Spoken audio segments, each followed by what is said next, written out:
Hello friends, welcome to Akul Mac Live. I am Chandrakant. Today we will be discussing about a very important subject, and the subject is called reflections. Reflections can be inward looking as well as outward looking, and to discuss this matter I will be joined by a very senior global guru. His name is Kevin Cottam. He is joining us from Singapore, and we will discuss all aspects of how to do better reflections. And reflection is so important because it will give us new ideas. So before I start the discussion, I have to tell you that there is a QR code displayed on the screen. All you have to do is point your mobile phone camera onto this QR code and you will get connected to our channel instantly. So without further ado, let us start our discussion. I'll be back after a short break. Don't go anywhere as there is this outstanding discussion starting right now.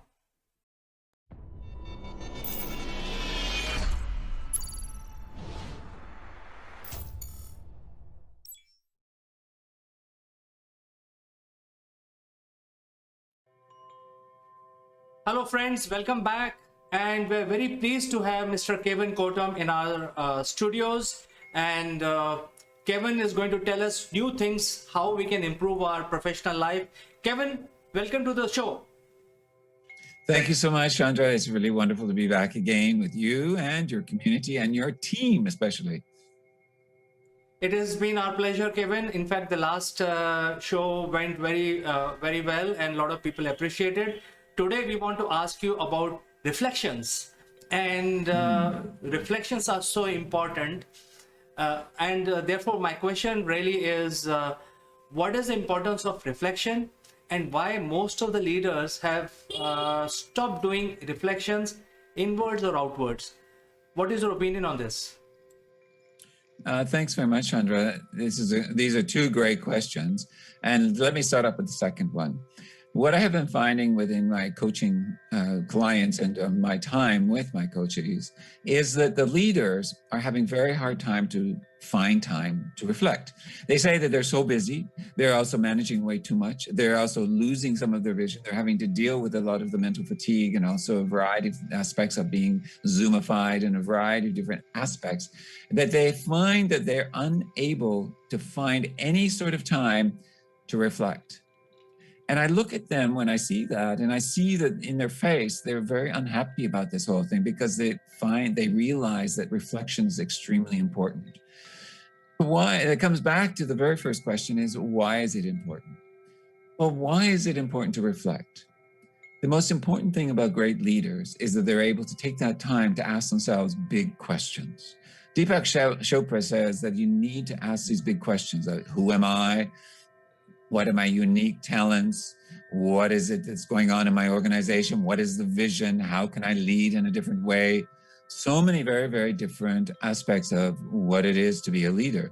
Why is it important? Is because it also takes you into a bigger picture. Imagine yourself, it is like an imagination in many ways, is that when you go into reflection, you go into this expansion. You're not narrow, you're starting to open up into seeing ideas and thoughts and possibilities and new ways of doing things. This is not going nomading, as I call it, is finding this expansion. And reflection is that. Why is it important? Because it gives us more power, it gives us more strength, more vision, more ideas. It refreshes us, it gives us more energy.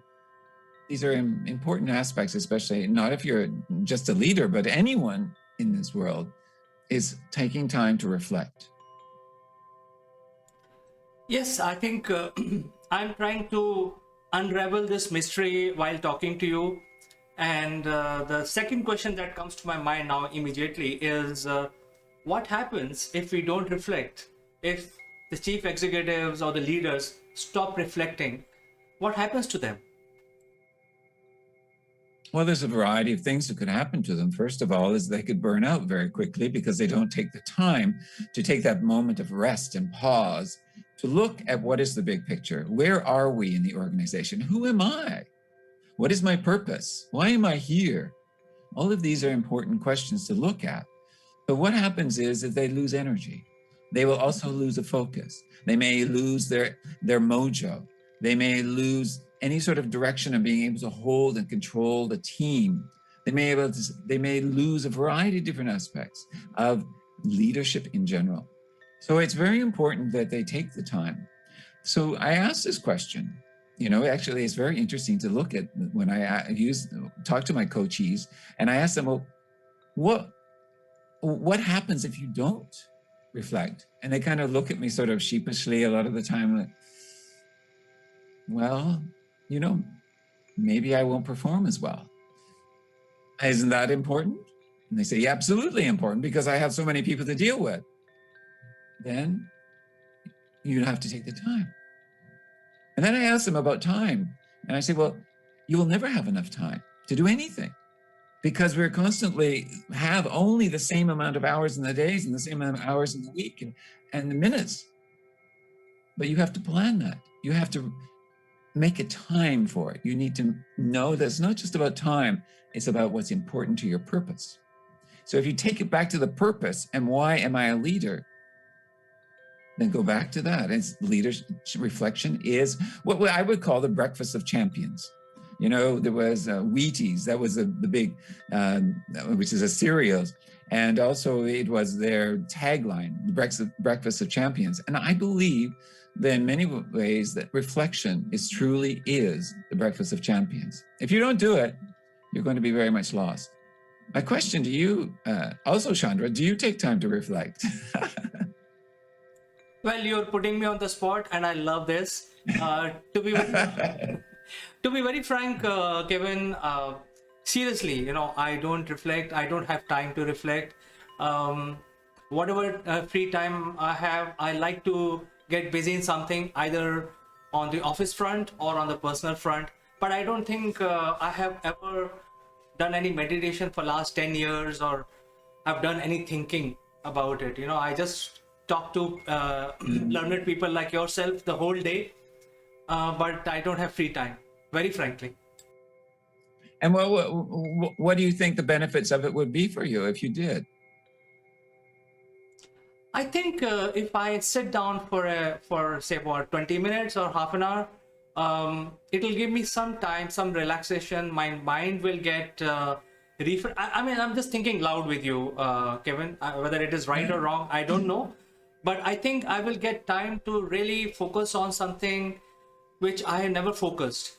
And even if I have like 20 minutes in a day, it'll give me a good boost to think about something else laterally and not in the straight line. I love the word that you use, laterally, because that really, and what I was talking about is thinking vastly, is about this expansion, is about seeing that big picture, the wide picture. Is because you start to then loosen up, because there's so much tension in our bodies and our minds of getting things done. And when you don't take the time to reflect, you have that constantly on the go, on the go, on the go. And you need that breath, that allowing that breath to just loosen it up, to see what will flood in and flow in, and then refocus again. I reflect quite often, and I don't, I do it in different ways. For example, I will do it when I walk. I will actually talk to myself, or I will just listen to the nature. I won't put earplugs in. I won't do anything in that particular realm. Or I meditate, or I take time to journal. These are all reflection moments. It's very interesting, this story is that one of my clients said to me that during one of her positions that she was sitting, taking time to reflect, and she was looking out the window. And her boss came in and said, "What are you doing? Why aren't you working?" And she said, "I am working. I'm reflecting." And so many people think that this is being lazy, that you're looking in, dreaming. But you know what? That's going nomading. Dreaming and reflection are going into the different areas of our brain and just releasing into our body, so that we're able to find some open space, find some ideas that may flood in. And as they talk in spirituality, it's about looking at the gap. It's about finding that movement of opening up the gap so that there is more information that can flow in, and different information or reconstructed information. So yeah, you might want to try it. Well, I think it's a skill to have, because we we have learned that time is money, so we like to be busy all the time. But I think this is a skill to have, and it requires a coach. So that brings me to the next question, Kevin. How do we find an appropriate coach who will guide us through this process of finding time, and how do we reflect? Things like that, steer it in the right direction. The thought process of individual. How do we do that? Okay. I'll get back to the how we can do that, but let's just break it down. What is the meaning of reflection? It comes from the meaning of from Latin, and it's reflectere. And so means going back. Reflectere means a bouncing off, a bending of waves. So in other words, it's bouncing off, it's coming back at you. So for example, when you look at the mirror, that's a reflection of you. And what's happening is the light waves are bouncing back to you. And this is about the reflection is through sound waves, light waves, and also through our thinking. And that is also a reflection. It's a bouncing back. So now coming back to that with a coach, in many ways, it's not necessarily about finding the coach, but maybe it is about finding the coach. But in our coaching training, in many ways, what we're doing is actually stimulating the skill of reflection. When I when I do my coaching and I use this idea of go nomading, and I use the nomadic mindset. So I tune into the nomadic mindset. And this is about flow and about bouncing back and forth ideas. And so what happens is that we may ask some sort of question, and then we pick up on the answer. It's reflecting back at us, the answer from the client. And then we may pick up some words from that client, which is now reflecting back in another question, those words back. So it's this bouncing back and forth. It's this dance, this movement back and forth. It's this fluidity of flow. And interestingly enough was that a client of mine the other day, I asked him, I said, because, we're coming to an end of our coaching package. He says, well, what is it that's about the coaching relationship that you like? And he says, I love the way we just bounce off of each other. I love the way you hear the conversation, then we bounce, and then we go back and forth in this rhythm. And I never realized that this was happening, but this is about going nomading. This is about really allowing that nomad to just flow through. I asked another client, she said to me, about this, and I said to her, what was that? And she says, I love the way you just follow me. You stand by me, you follow me, and we just move along, and wherever we go, you're there. And that is a way of reflection. All of this is reflection, because now we're reflecting back. In fact, the whole coaching conversation, I would suspect, and I would believe and suggest, is a reflection, because it's giving the client and these leaders time out of their day to spend in conversation, which opens up these ideas and thoughts. And I believe that that's exactly what is needed, and why a good reason to have a coach. And also for leaders, if they don't have the time, then schedule a coaching and have a coach. That way you'll get that time to reflect, because we'll work on whatever you want to do. And I flow back and forth, bounce back and forth. We bend the sound waves, and we just go nomading. And I think that that's an important factor when you're looking for a coach, is to be able to look for coaches that are able to flow with you. Because it is a relationship, it's a conversation, and a relationship is a reflection of yourself as well. As you know, people say that individuals, we are a reflection of nature, or a reflection of the universe, or the universe, in metaphysical terms, the universe lives within us. It is this truth, because it is all one. The energy is all one. Individuals are not separate from nature at all. We are all interconnected in some sort of quantum physics. And I think that the reflection then is the automatic way of moving us through this nomading, so that we're able to expand, then evolve with some ideas. I don't know. It was a long answer to your question, but hopefully it got there. Well, I think after hearing your answer, I personally believe that uh, it's easier said than done. And we definitely need a coach because we'll not be aligned to the goal that we have set up for reflections. So, personally, I believe that if I have to do it, listening to the theory, I will not be able to do it. So, I need a coach definitely to guide me and make sure that I have some time out from my busy schedule and I do reflections. I think that is what I have understood so far. Okay. Well, I'm happy if that's what you understood. It's good. Well, I think it is such an important thing. Sometimes what you're saying is making a lot of sense. We need time for ourselves, and which we don't do. Most of us, I think 90% of the people are busy in the rat race, um, trying to do everything, trying to do, not leaving anything for tomorrow. They want to finish everything today. So I think this is a very vast subject. We cannot finish in few minutes, but I think the point that we have driven today, and especially you, Kevin, you being present on our show today, is that you need to do reflections and you need a coach who can take you there, who can incubate you, create an inception in your mind so that you get new ideas, fresh ideas, rather than sticking to the rat race. So I think that is the learning overall. Yeah, let me just add one thing, and then I guess we'll finish up on that. Is that during this period of COVID, and now there is a mounting pressure on a variety of people that are having a lot of mental,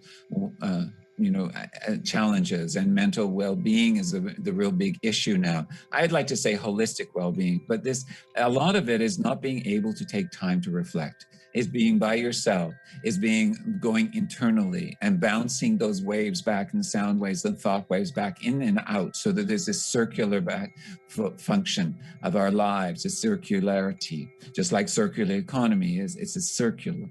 And I think that COVID has showed us that we really need to be able to take that time. And even if it's privately in homes where they're just remotely working, is to take a corner, to be able to just sort of take some time away from the computer, to be able to just walk up and down in the house, just standing up and down. And that's a moment.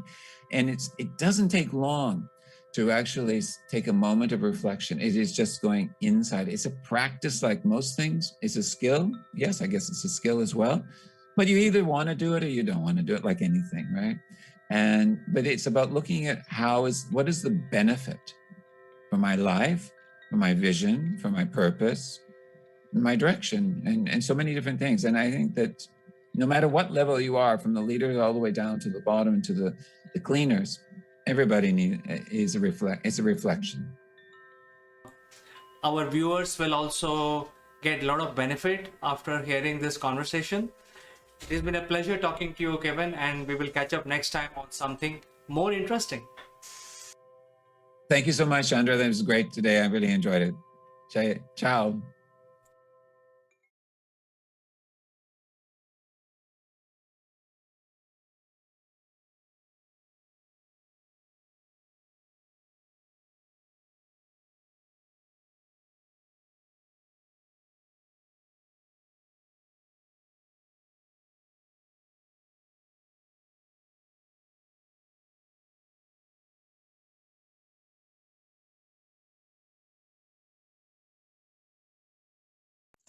Good morning. This is Chandra from Akul Mac Technologies. And today in our show, which is called Top Brass Likeable Leaders, I'm graciously inviting two global leaders in our show. One is Mr. Naval Gant, who's a global guru, and he teaches a lot of chief executive around the world. With 45 years of corporate experience, he is now the MD of MindFit Limited. See, so he will talk more about what MindFit is, and you can see the attitude which is written behind him. We will cover that during the discussion. One more personality we have today in our show, that is Mr. Satya Madala, who's the MD of Single Point Solution. Single Point Solution is a very light organization, a rather startup, which is making a buzz in the market, and they operate in the area of EV charge solution. So with this small introduction, I welcome both of you on the show, which is called Top Brass Likeable Leaders. Neville, today's discussion is about how to make a winning pitch, how to get more customers, how to improve results. What do you think should be done for a chief executive or for by a company to improve our pitch so that we have more clients and we improve our results? Well, thanks, CK, and good morning, and really nice to meet you, Satya. The simple answer is stop pitching. And I know that sounds a bit ridiculous, but if you talk to the best salespeople in the world, they do anything but sell. They have a chat, they have a discussion, they find out what the problems are that potentially people can fix. So you literally stop pitching, because whatever you're pitching, it comes over as you're selling. And nobody likes to be sold to, really. But on the other hand, we don't mind having a conversation, do we? Just like we're having a conversation here. You know, we've got thousands of people watching, and over time, even more people are going to be watching. So if we're having a conversation that they can feel part of, then you're not selling. I hope that sort of makes sense. It's very against the standard norm, but like anything else in the world of sales, we'll talk sales now. People buy from people. The problem with that phrase is that a salesperson has got hold of it because it's not long enough. So if you think of the phrase that we exist, people buy from people. The real phrase is people buy from people they know and they trust. And immediately you can't see the word trust because it's gone out of the screen. So what we need to do is get people to trust us. And you, Satya, are a diamond as far as I'm concerned, because you've got a real 21st century product. Let's call it a product. It's probably more of a service, but we'll get to that in a minute. And it's solving a real problem that everybody's got today. So let me just ask you a couple of questions, okay? Yep. So what is the problem that you're solving in the world today? See, we are more concentrated on client pain points. Like I can say, actually, in an industry, when I started my career with some sort of, BPO works. Then later we transform it into technology. Then we transform into mobile technology. Then we transform into IoT. Then we transform into IoT automobile, which is into right now emerging solutions in the automobile sector, which is EV solutions. Right now, when I'm addressing your question, actually we are looking at, just when I go to a client, so I'll try to find out what exactly they are doing right now, and what can be inserted by what we can replace with the technology. So we find out that, and we are working purely towards to that, and we are trying to come up with a solution on hardware as well as in a software. So nowadays, actually, when I go to a client, say for example, if they wanted to track something, like we will try to find out what exactly they wanted to track, whether it is a human, whether it is a anything, or any item or any equipment. So we try to work towards to that. See, like sometimes when I sometimes I work with some clients wherein actually they wanted to find out what sort of equipment and what is the service equipment requires, and how many hours the equipment is worked, and how many hours actually this man is working with that equipment, and what is the production combination of this equipment and man. So these sort of solutions actually, we provided some predictive analysis, and we provided some, analysis, analytics, which will be useful for our management. So we so far we worked, towards to that in a IoT sector. Then we migrated to EV solutions, which is electrical vehicle solutions, which is pretty much going in the world, pretty much extensively using in the world, where actually we are into A to Z EV solutions. So A to Z EV solutions means from hardware to till software, we created an ecosystem wherein if anybody wants to create an EV infra, then immediately they can connect to our ecosystem. So automatically the machines will talk to the cloud. So wherein actually people can users can utilize the services directly by using their mobile phones. So this is what we are right now. It's a very brief. What we are doing is we are into IoT. So we are into IoT automobile sector. So we can apply our IoT solutions to any of the any of the solutions, any of the industry, any sector. We can apply our IoT solutions. So this is Okay. what we are doing right now. Okay, you mentioned some real technical words there that a lot of people might say, well, EV, IoT, and you mentioned the word solution all the time. Yep. So Yep. let's peel that one down. Okay, planet. I want to buy an electrical car, and I want to know that I'm going to have the best solution and literally take away my problem. So what could you actually provide for me? See, now actually we are work with some of the OEMs, and we work with some of the infra companies, and we work with we are going to work with users also. Now, say for example, anybody wants to buy a EV car, electrical vehicle car, so electrical vehicle. So what we are doing is we are providing a domestic charges wherein actually the user, the electrical car owner can charge his car by using our charger with any of the plug. Like that plug can be a 3-pin plug, which is a three-phase 3-pin plug, as well as actually it can be a 250 watts plug, or it can be a 160. But our charger will charge the car with a domestic charger, which is provided to OEMs. Recently we have given one domestic charger to one of the OEM.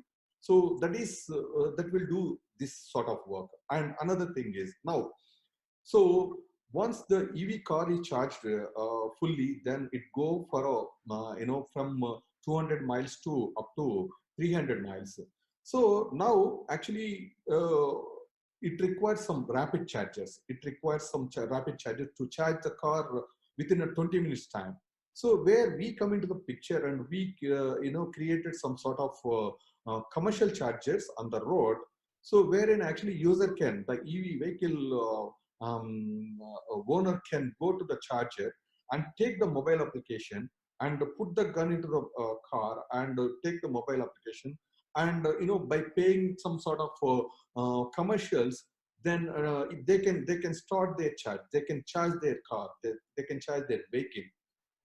It can be two-wheeler or three-wheeler or four-wheeler. So that sort of solutions we provided so far, and which is on into the cloud, and with our ecosystem, it is possible even to reserve the slot, also to reserve the slot of that EV charger in the commercial space. Which is an iPhone. I've got a particular adapter for that iPhone. Yes. Every time I change my car, I have to buy a slightly different adapter to be able to charge my phone. It charges at the same rate, it doesn't charge at the same time. And if my children have got a Samsung or any other Android, it can't use the same charger. Yeah. So I've got to continually go and buy lots and lots of different charger. But what you've Yes. just said to me is not only is it just one charger Yep. with a uniform arena, but actually I can choose the speed of how quickly I want to charge it, Yep. which again to the consumer is absolutely brilliant, because one of the problems we know of electric vehicles today is that they've actually got quite a limited journey time. Yep. I mean, we hear of up to 300 miles. I actually watched a car program the other day, and Audi have made a vehicle that actually has only got 12 miles because they've made it for a very specific use. And the other thing we do know is that I'm old enough to remember the first mobile phones, where Mm, the actual phone was about this size, and then the yes. batteries filled up the trunk. so, so I am old enough to remember those sort of things. But this is the we're in this 21st century arena. We don't need to be down that route. Yes. And I just think of what you're doing is absolutely fantastic, and we need to get that message out there. But equally, we need to get the message about you. Who is Satya? You know, you've come on a journey, but now you're in a very particular market space. If I may say, you're probably a market leader. You know, and having said that, I mean, it's a big global world here, but you are probably a market leader, as I would call it, and therefore you're an influencer. So let's just ask you a couple of questions about what motivates you. Why have you gone down this particular arena?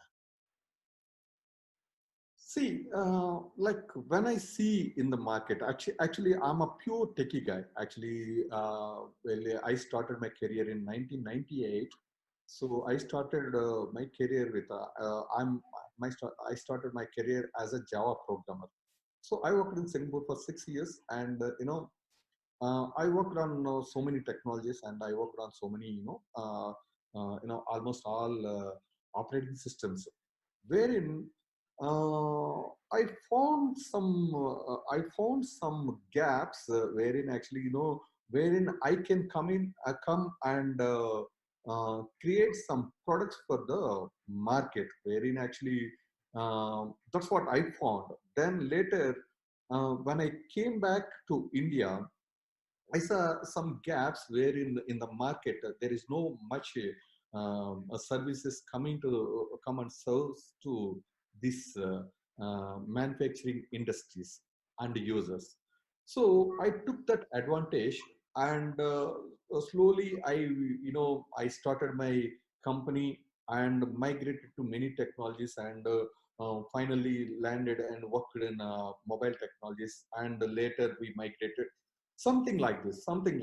Then later part, actually, where I found a lot gap, actually people are concentrating on normal what do you say, like normal solutions, like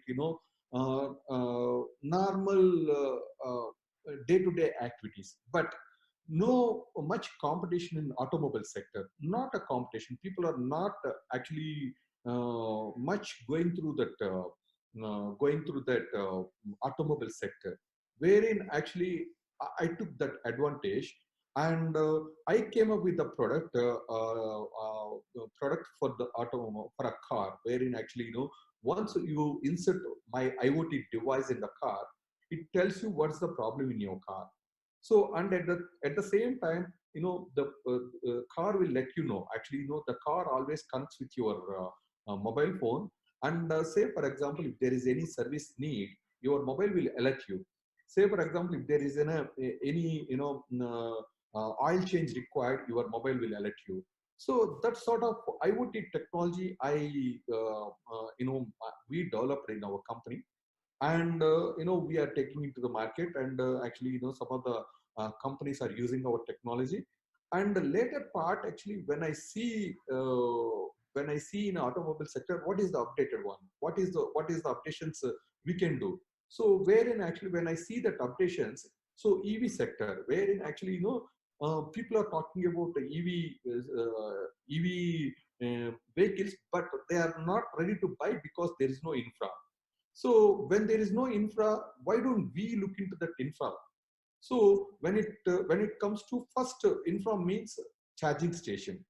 So why don't we come into that space, and why don't we build our own chargers, and why don't we build an ecosystem to connect all the infra companies to that ecosystem, and why don't we provide a solution to the user to charge their cars? So this motivated me to develop a particular ecosystem, and to develop a particular chargers. So, and to work with the OEMs also. We are actually much we are providing some sort of ecosystems, and we are providing some sort of hardware, and we are providing some sort of software solutions for the users. So this is what we motivated ourselves on the automobile sector. I get it. I mean, and I can see when people say that, or you say you're a very technical person. It comes over loud and clear. You Yeah. are that in depth, Java type person. I can script it. I can see the problem out there. I can fix it. So you are if you like, a Mr. Fix It arena. But you in many respects, what comes over you, you're a bit of an evangelist as well, because someone has to start to push the envelope. Yep. And what I'm getting from you is you are that classic entrepreneur. I'm not going to wait for anyone else to do it. I can do it, and I'm going to go and do it. And the interesting thing is, if there's a market for it, then we'll make it work. Yes. And that is absolutely key. So anyone listening to hear what you do as a person and what drives you on is now understanding why you're doing it. You're seeing an opportunity. But the interesting thing is that opportunity is a problem for lots of people, and they'll shy away from it. Yep. But we need innovation people like you. We need technical people like you, but equally we need other people that can convey our message elsewhere. Yes. Yep. And part of what we're doing today is trying to convey that message. So I talk a lot about being in collaboration with other people. I mean, CK was very generous at the beginning, so I had 45 years of international experience. That would probably make me nearer 70 than 60. But my background has been oil and gas. Now, it's the antithesis of what you're talking about. You're talking about clean energy, and I'm talking about very dirty energy. Okay, but the point is, we needed oil and gas to be where we are today. And one of the important parts about oil and gas that not many people understand is that they understand that it's very expensive, because that's why we pay the ridiculous prices at the pump for our heating oil, heat our houses, etc. But what they don't understand is what makes the industry tick, what makes the industry be as economical. I use the word not lightly, very strongly. What makes it cheap to run? And a lot of people will say, Neville, what are you talking about? Oil's very expensive. The point is, it would be a lot more expensive if we didn't work smartly. So if we didn't work collaboratively. And one thing that I know you're doing, so we're going to talk a little bit about that now, is collaborating with other people. And I know how difficult that is, because to collaborate means you need to look for a win-win. Yes. And not many people, I look at a win-win on a scale of 10. So you start with 10 and I start with 10, and we go in together, we have a discussion. And after a while, I've only got 2 ticks. But you might have 5 ticks. To me, that's a win-win, because at least I've got 2. Yes. But other people say, no, you've got 5, I want 5. If you've got 5, I want 5. Now, that isn't a collaboration. Yeah. That's competition. Yes. True. True. True. Pretty true. And coming from, you know, our respective backgrounds, Mhm. we always want to win, don't we? You're an entrepreneur, you want to win, don't you? You don't like losing. No, you want to win every time. I mean, we all want to win every time. But the key Yes. thing is we need to be in that collaborative arena where a win-win might be you score 5, I score 2. That's a win because I've got 2. Equally, if you score 2 and I score 5, that's a win as well. True. Yeah. So just tell me just a little snippet about a collaboration that you're doing currently. And I believe it's in the scooter world, isn't it? In the mini bikes or whatever you call it. Uh, can you elaborate a little more again? But when you're collaborating with other B2B, B2C type businesses, yes. and you know, rather than I don't want to give away, you know, the crown jewels of the organisation or any confidential conversation you've got going. But can you Yes. give a very simple example of a collaboration that started and it's working and it's succeeding, and you're both winning? Got it. Now you see, like earlier when when I started my conversation with you. So earlier I told you I'm providing a hardware also. See, when it comes to hardware, actually, a lot of work is involved in this. So the thing is, when I feel actually to start, manufacturing my chargers. I wanted to start manufacture some of my own chargers also with my own brand. So and wanted to white label the charger. So according to a client requirement, that's what I thought to do. But when I see in the market, as you said, actually, instead of reinventing the all wheel, actually, I collaborated. I collaborated with, some Korean companies and some Indian companies and some Chinese companies, uh, and make it happen for my client. It's a something like where I am working as a B2B and I'm working as a B2C also. So I'm working for a customers to get the technology from a different places according to their budget. Say they say, okay, I have a low budget, we have a solution, and we have a, if they have a high budget, we have a solution. And we worked in a collaborative manner with the other, vendors, we can say, or companies, we can say, or the people who are there in a complete, competitiveness in the market.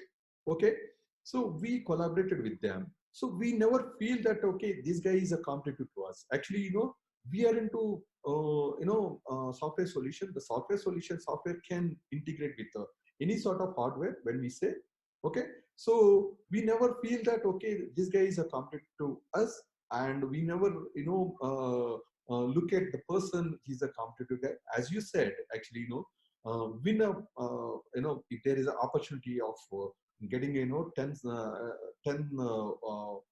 things, so you take 2 things and I'll take according to our availability. So you take 10 and I'll take 2, or you just share it among us, and let us share it to somebody. So in this fashion, actually, we work with many companies collaborative fashion, and we invited people to come and join with us. Actually, right now we are also working towards to come up with EV vehicles also, which is in a three-wheel sector, and which is in a two-wheeler sector. So we collaborated with a few companies in India itself to come up with three-wheelers and two-wheelers. So when it comes to three-wheelers, actually we are introducing these three-wheelers on our ecosystem to rural areas, wherein actually we are providing some sort of e-autos for our rural areas. And we are providing, we are collaborated with another company and providing two-wheeler scooties, e-scooties for state tourism development to reduce some pollution in tourism places. So So when it comes to collaboration, actually, it is a good idea to collaborate with somebody who has a good knowledge or good ecosystems with them. So we are pretty much interested to do that, and we are doing that. And we are also ready to, if anybody, providing some sort of technology, we are ready to collaborate with them. And if anybody wants to collaborate with us, we are open to do that also.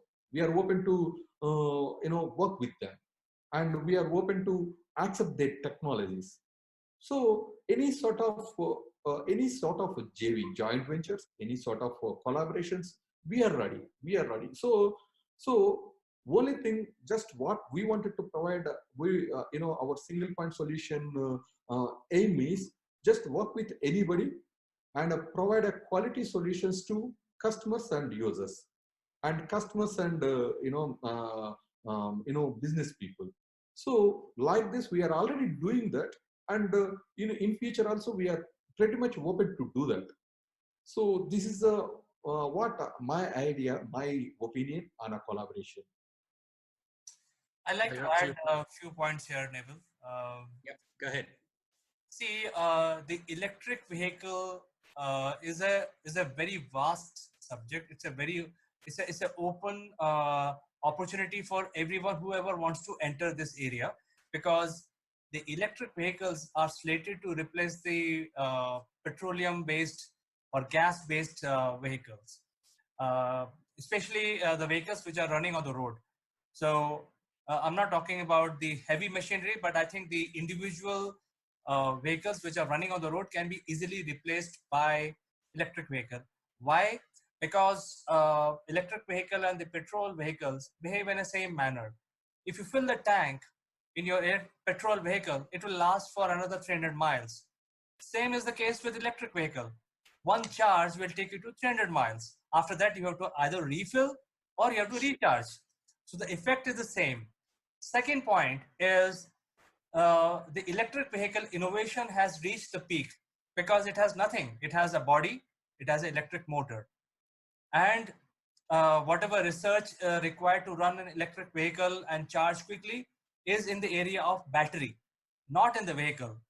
So I think there is an open field with regard to the charge solution, and that is why Single Point as a company is rolling out the, or rather focusing on the charge solutions. Because if there is no charge, there are no vehicles. So I think that is something that I wanted to bring from my side, that the innovation in electric vehicle is not actually in the electric vehicle, is in the charge solution.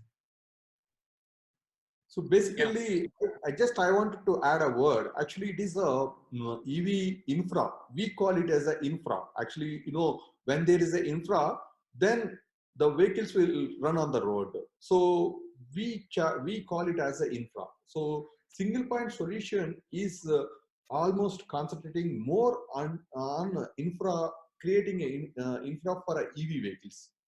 That's what single point solution is trying to work with the states and even central government also to central government is taking a big initiations towards this EV infra by 2022. Actually, they wanted to show a good quality infra for a EV vehicles, so that people actually, users or public can go and buy the EV vehicles in a two-wheeler or three-wheeler or four-wheelers. So that's what we are seeing as a single point solution. We are creating some ecosystem around to this EV space. And it's important, and it's good you jumped in there, CK, because let's get back to where we started here. We need to be pitch perfect. When we're promoting our organizations, we need to be pitch perfect. So in many respects, it's how, and I don't like the word pitch, as you know, because we should stop pitching, but we need to be listening to what the audience was. And just as we wrap up here, but Satya, you said it right in early on in your story, you listened to what the problems were of your client. Yes. Yes. If we can focus on those problems, Yes. and we can be collaborative in the fact that you may not have the solution, Yes. but you have a component of those solutions, Yes. but you know other people that can help fulfill the solution Yes. through a collaborative way, not a competitive, but a collaborative way, then we all win. Yes. And I think what you've demonstrated today, so thank you in advance, is that not only do you say you're open for collaboration, but Yes. I truly believe you. In this short conversation, I truly believe you. And that is part of what we're trying to do here. Get Okay. people to understand who you are, why you do what you do, Mm-hmm. trust you, get to know you, and then guess what? They'll come back and ask you for your opinion on things you've never even thought of, because you become that, trusted partner. Yes. In a world of confusion and a world of competition, believe you me, that is very rare. So thank you for your contribution today. I wish you all the success in the world. I know we'll keep in touch going forward. This is not the end of our discussion, I'm sure. And thanks, CK, for setting this up as part of our roundtable approach. And just a big thank you to the two of you for those smiley faces, because without smiley faces, nothing is going to happen. Yes. Thank you, Neville, and thank you, Satya. Really appreciate you coming to the Top Brass Roundtable. And we have come to the end of this session today, but we will definitely find another opportunity very soon in future, invite you both to discuss on a new technical subject. And also, as you said, Neville, try to make a pitch by listening.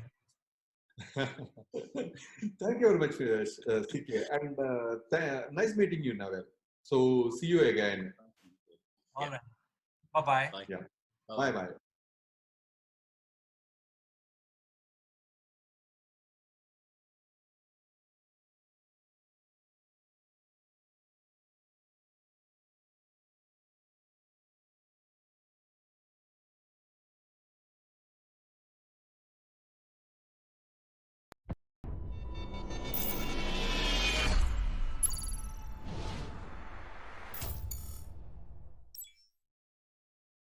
Hello friends, this is Akul Mac Live and I am Chandrakant.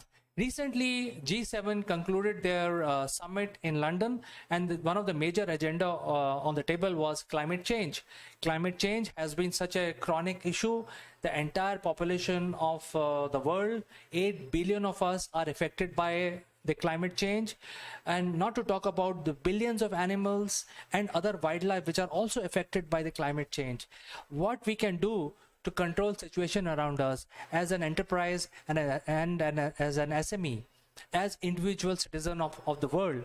To discuss this matter, we have a very interesting personality joining us in the studios. So friends, stick around to this very interesting discussion. I will catch you in a minute. Welcome back, friends. And as you know that the climate has become very important, and to discuss about what policies the corporates and enterprises must have in order to control climate in their own ecosystem, we have a very interesting personality. His name is Mike Bradley. He's joining us from UK. So without further ado, let me welcome Mike to our show. Good afternoon, Chandra. How are you? I'm good, Mike, and I always envy your background and the beaches and the environment friendly pictures that you have in your background. It's really nice. It is a very pleasant area we've got here. I recommend when we have our tourism trades opening up again, this is the Goa of England. Look forward, Mike. So I think the topic of our discussion is how do we handle the environment concerns, especially when it comes to enterprises and corporates. So we'd like to know from you, what are the things that enterprises must do in order to control the environment around their own ecosystem? Yeah, well, I think this is very interesting. I was on a session yesterday morning where there was a professor of a university who had come up with a very complex model, as all professors do, because that's what they get paid on. They came up with an interesting, comprehensive, but very complicated model as to how companies can become or get towards net zero. And that got me thinking that actually, we must, with this subject, we have to start by not trying to boil the ocean. And it doesn't matter what organization you are or what you are as an individual. What you can't do is try and solve the global crisis yourself. The only thing you have control over is what your organization or your household can actually achieve. So if you are a householder and you leave all the lights on in your house, you're not helping the environment. So the first thing you could do in a household is you could walk through and have a best practice, which is when I leave the room, I'll switch the light off, for example. So within the corporate space, I think I think there's two aspects to this. But within the corporate space, what we have to do is the 80-20 rule.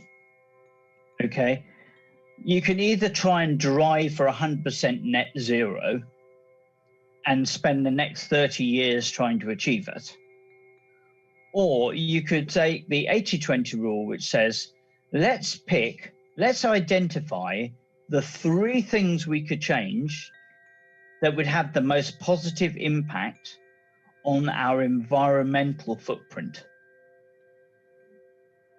And I think if all organizations looked at that, that is far more impressive than having a 100-page policy around carbon change. It's far more effective because actually, if you focus on those 3 items, which maybe are, let's say, 80-20 rule, 80% of your carbon footprint is generated by these 3 items, you'll have a major positive impact on your carbon footprint. So I think it's find those 3 things within your organization that can actually make a difference. So it doesn't matter what size you are. Maybe like say, if it's an SME and they got a business, it's switching the lights off if that's a big thing. It's turning the power off when something's not in use. I don't know, recycling the plastic bottles properly. If it's a larger organization, maybe it's more efficient way of having your staff working. So, for example, if you are a white-collar based business in the tech sector, do you honestly need to bring your staff into the office every day to do their job? And if the answer to that question is no, honestly, then maybe a remote working policy is the biggest single change you can make that would reduce your company footprint on the planet. I think those are my initial teaser thoughts for you, Chandra. What do you think? Well, I think, Mike, these are very profound words that you've said. And I think every guru like yourself is saying that almost 50 to 60% of the workforce will actually get into contractual kind of workforce, and they will work from home or work from cafeteria or work from anywhere, but not from the office. And those kind of work will get outsourced. And I think you're talking about how do we control the environment around us. So I will tell you that the government of India has already banned few things for all individuals, and that may be very relevant to bring it here for information to be passed to global viewers here. Number one is that across India, it is not allowed. India does not allow citizens to build bore wells and draw water out from earth. So there are very few places where you can draw water out of earth. Otherwise, it is always a piped water. India is a large country with a lot of rain, but in spite of that, the water table has receded, and the government has taken a very stiff measure not to allow any bore wells across India. There may be few exceptions here and there, but by and large, almost 99% bore well does not work here, or does we don't depend on bore well. Number two is the electricity. So what is happening here is that 25% of the electricity is coming from the electric farms which are being installed right now, and this is a recent development where the goal of the government is not to depend on hydro or thermal and gradually transition to solar. Why solar? Because there is so much sun here and it is all going waste, and a lot of open land where nobody lives. So those are the places where huge solar farms are being built, and consequently new businesses have also emerged. Tesla of Elon Musk has already shifted their giga factory to India, where they are going to do not only build the batteries for vehicles, but also do R&D so that the range of the vehicles can be increased. So a lot of R&D is being done in India, where the extender of the electric life in battery can be implemented globally. And number 3 point I like to make here is the goal for India to become all electric vehicle country by 2030 is the goal that has been set. So already there are many car manufacturers in India, because personal cars are one of the biggest contributor of pollution into the environment. So because of this, I already see a lot of two-wheelers going around with no sound, no noise pollution at all. Quietly they'll be going around, and I know at least 300 to 400 car manufacturers are already there and building their products, selling it online like any other merchandise. And I think the goal is that gradually all the large SUVs and all existing cars will be transitioned with the same body and chassis into electric cars. So I think that is a very aggressive goal that India has set up. These 3 things I wanted to bring in order to bring the environment, since we're talking about environment, these are the 3 conversation. It's interesting. You see, one of the other, and you already mentioned, Tesla is adopting this approach, but I think, again, large multinationals need to examine the top 3. It's fine for Tesla to say they're going to produce this factory, but what is their carbon footprint in terms of bringing people into their office every day? So there's 2 aspects to this. There's how you run your business and the business you do. There's 2 aspects to it.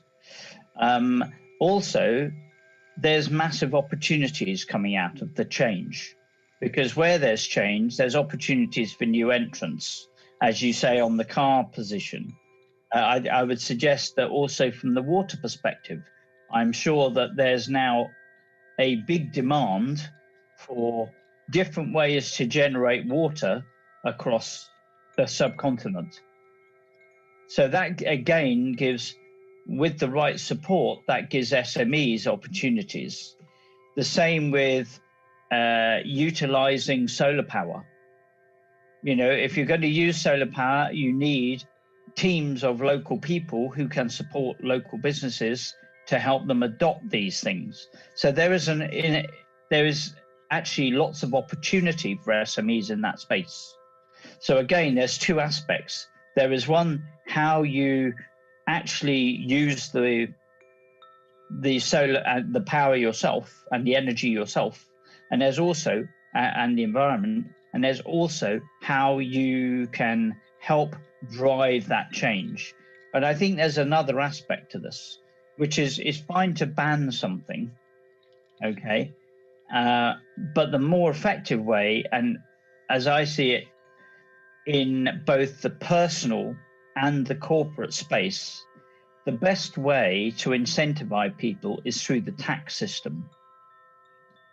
Because whether it be not many governments at the moment can give discounts on tax. So it's probably better to say that governments should consider charging a premium to companies that don't adopt green policies. They don't adopt their top three. Maybe the largest multinationals or the quoted companies should have to identify these top three. And if they don't identify those top three items that they're going to change, that there's actually going to be a premium of corporation tax for the consumer themselves. Maybe this is around, there's a fair use policy on the amount of electricity you use. If you've got X number of rooms and X number of people, that translates into a certain amount of energy across the board. And if you use more than that, maybe there's a premium charge. That way, I think people would think, oh, hold on a minute, maybe I should switch this light off when I go out the room. Maybe I should stop doing that. So I think there's the fiscal aspect, there's the personal responsibility aspect, and thirdly, there's the business opportunity aspect. Well, Mike, there is one more thing I forgot to inform you is about the solar cells. And the solar cells are quite expensive because they're made of rare earth elements, and most of it is coming from China world over. They are the masters of rare earth elements. So what has happened here is that it's heavily subsidized by Indian government. So if you have a plan, if you are an Indian citizen, and if you have a plan to completely rely on solar power, then it is 80% subsidized. You actually end up spending 2 million rupees to put a solar cell on the roof of your house, but it is 80% subsidized. So government is pushing a lot of citizens to go on the solar way and not depend on the grid. And maybe there's another opportunity there then to actually find a technology which means that India can provide solar cells itself.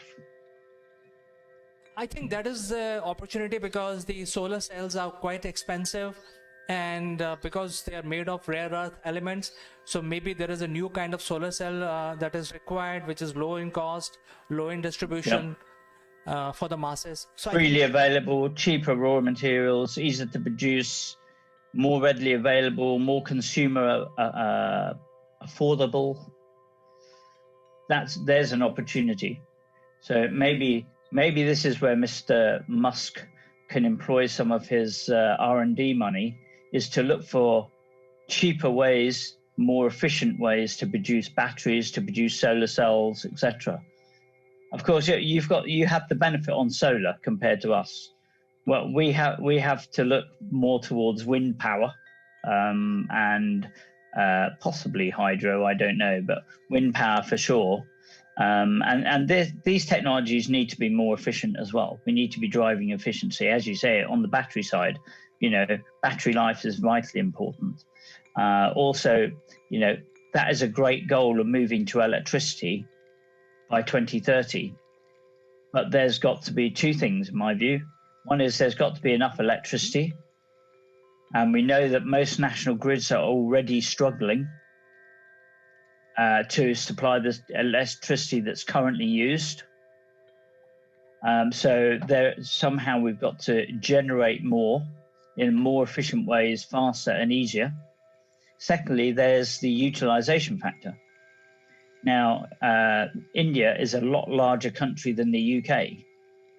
But I know if I go from the south coast of the UK and I go up to the northeast of the UK in a purely electric car, it won't get there in the 5 hours it takes me now, because it's going to run out of juice. So it's not actually practical, And I would suggest that in India it's even less practical because you've got vast distances between different cities and places. Obviously, there's aircraft, that maybe it'd be cheaper to fly in terms of environmental impact. It probably is, in fact, probably cheaper to the environment to fly people, and particularly if that plane was solar cell powered. So there's lots of potential for change. There needs to be, in my view, a lot more investment and support. But the answer isn't purely just to say, well, we're going to hand out taxpayers' dollars to people who do this, because it isn't necessarily practical yet. We need to get the whole supply chain and R&D and product life correct before we can say across the board we're going to do this. However, I'm not saying we should say, oh, well, we can't do it now, therefore we shouldn't do anything. What I'm actually saying is, let's start with the big things in your life that you can change. Be your corporate life, be your household life. What are the big things you can make a change on? Because if we all sought ways to improve the 80% of generous energy we use today, or environmental damage we cause today, chances are we can make a fairly major dent in the damage that we create. Well, I think there are very few countries or the cultures. I would not call India as a country. I think there are multiple cultures that exist here, and similarly, a country like Switzerland, and there are maybe one or two more countries which are masters in recycling. So the culture here in India, at least I can talk about, and I have actually been to Switzerland many times. They are even better than Indians in terms of recycling. So the Indian population actually recycles everything. Everything is recycled into something, and very little actually goes to waste as a waste or as a harmful material which causes environmental changes. We are animal loving country. We are about 70-80% are vegetarians. So the animals also thrive along with us. So I think that is why the current form of environmental conservation, which has been promoted by G7, and recently they finished their summit in UK, where India has not really agreed to the G7 proposed climate change policy, simply because the way they have drafted it is not friendly for the Asian people, in China, Chinese included, because I think India, even though India and China are the largest population, but they don't, talking about Chinese, I think they eat a lot of animals of different types and kinds, but at least Indians, they don't harm the environment as much as American would do. And our waste and the usage of water also is very, very lower than the average American. Simply because India has almost like 20% of the world population living in this country, but have only 2% or probably less than 2% fresh water. So you can imagine the scarcity of water here. So already as part of our culture, we actually conserve water. I think that's right. And I think there is a danger in prescribing the way that the net zero policies are administered. We talked about households, we talked about companies looking at the top three things. What three things can they change to have the most positive impact? The same is true of countries. Right, and maybe the objective should be, look, what we want to do is reduce our impact, and we can all sign up to that, or should all sign up to that. What we shouldn't do in these multinational, multilateral agreements is say, well, the way we're going to do it is X. Because the top three priorities in America won't be the same top priorities as we have in the UK, won't be the same top priorities as you have in India. But the overall goal is to reduce environmental impact. So let's look at, even on a countrywide level, what are the three major changes we can make to have the most positive impact on the environment. And let's make those short-term goals, not 2030, not 2050, but actually let's say we have got these top 3 items. Within 5 years, we're going to reduce this. Well, Mike, I think the environment policy is not the mandatory clause right now for any contract.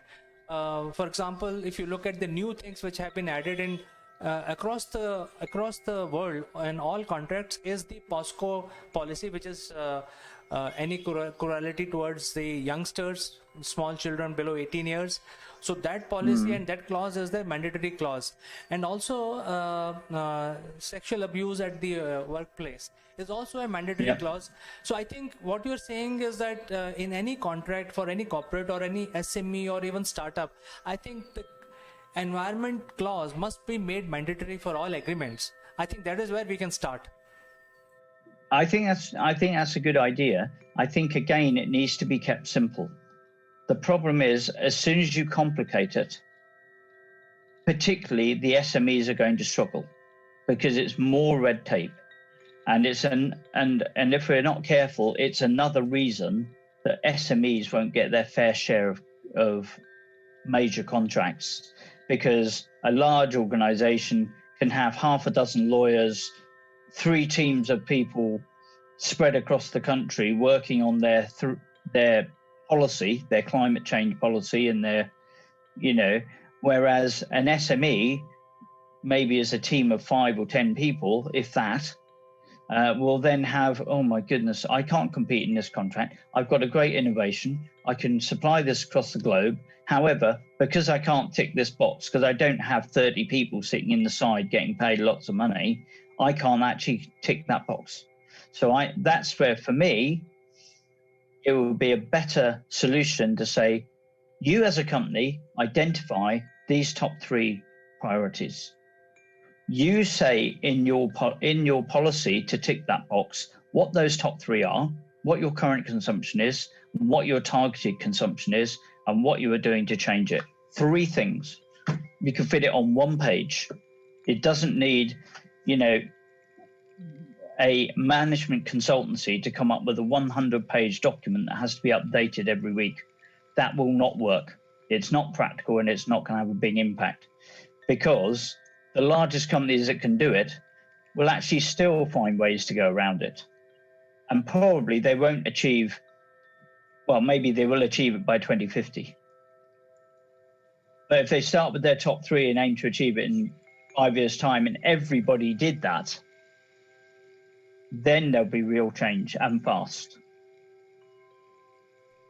Well, Mike, we learned many things today in our discussion.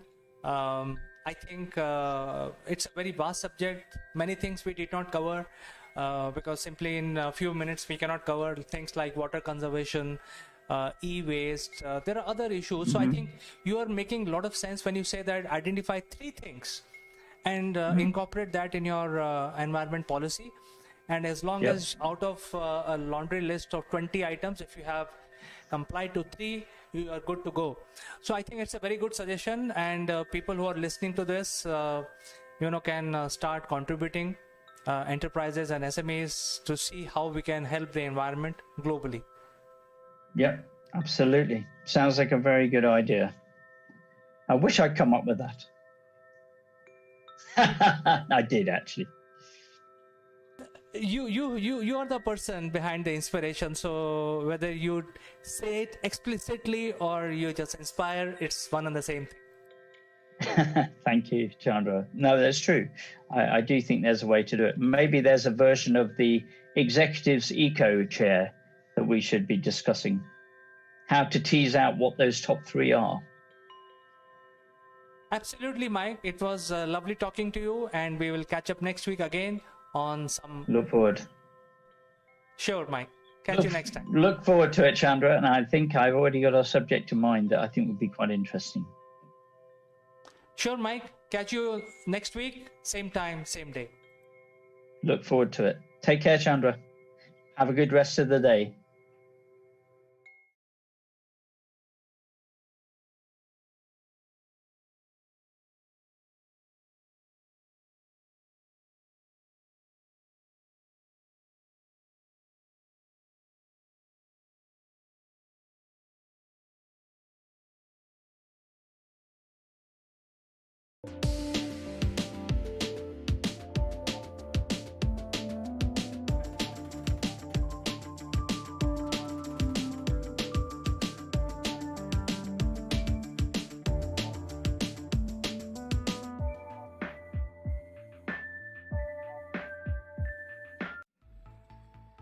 Hello, friends. Welcome to Akulmak Live, and I'm Chandrakant, your friend. And today we have a very interesting subject to talk about, and that is about the fake guru theories, which may not be applicable to you, and things like the fake positivism, which again may not be applicable to you. And there are many things. You read a lot of these training programs, and you try to follow them. Without knowing whether they are going to be workable solution for you or not. So in today's discussion, I will be joined by my mentor from UK, Mr. Neville Boone, to discuss this very, very important subject. I will join you after a short break. Don't go anywhere. It'll be a very nice session today.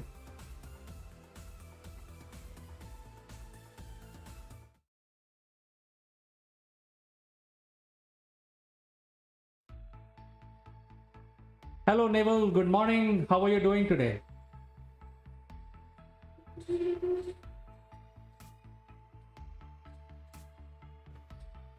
Neville, can you hear me? Yes, I can hear you, CK. Good morning. Good morning, everybody. How are we all? It's Monday morning, and we've got a very interesting subject for you today, as CK said. And it follows on from another discussion we had very recently about unconscious bias.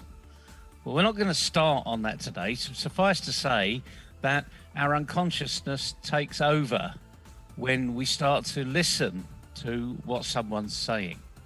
Whether we like them, we like the look of them, we like what they're saying, we think it might be applicable to me, and then they bring me into this false sense of security of I go and do something as a result of my unconscious bias. But we're not going to talk about unconscious bias today. We're going to talk about the guru arena, the thought leaders, the positivity that people focus on, but maybe it's not for you. So over to you, CK. Thank you so much, Neville. We had a little bit of technical challenge in the beginning, but I think we are back on track. Thanks to the technology. And viewers, we are live right now, and whichever corner of the world you are, if you are watching, you can actually indulge with us with the chat function in your social media platform, wherever you are dialing in from, and we will take your name and respond to you immediately. All right, Neville. So the question today is, if I read a very good book like Warren Buffett's, one of the bestsellers, I learn a lot of these things and I get glued to the book because I forget my breakfast, lunch, and dinner. I want to finish that because I'm learning so many good things about life, success, business, so many things. And I want to learn all that. I want to get that knowledge into me so that I will be successful. So after, reading that book continuously, sacrificing everything else in life, I implement those things and only to realize that none of those tips and tricks are working for me. What do you think is the reason for that, Neville? Well, there's a very clear reason for it, and we all know what it is. It's because Warren Buffett is giving you his experiences, what he's done, how he worked them through. And the book it's a brilliant book, by the way. I recommend everyone get it. We're not on commission here, so but it really is a brilliant book. And just like you, CK, I couldn't put the book down, really. I wanted to finish it because it kept drawing me in and drawing me in and drawing me in. And that's what good books do. But you've got to recognize that it was about him. And if you're like him, and if you do what he's suggesting you do in your context, then you'll be as successful as he is. I mean, there's no two ways about it. I mean, these things do work. They're processes. He's showing you a process. But the point is, he's making it very clear it's his process. If you adopt and adapt his process into your context, then you'll find a way to make it work. But unfortunately, we all think I'm going to read this book and I'm going to be successful.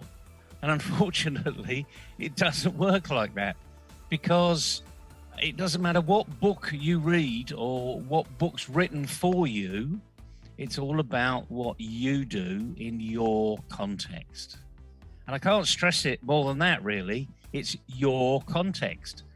And for instance, CK, you've got a context. I mean, you enjoyed the book.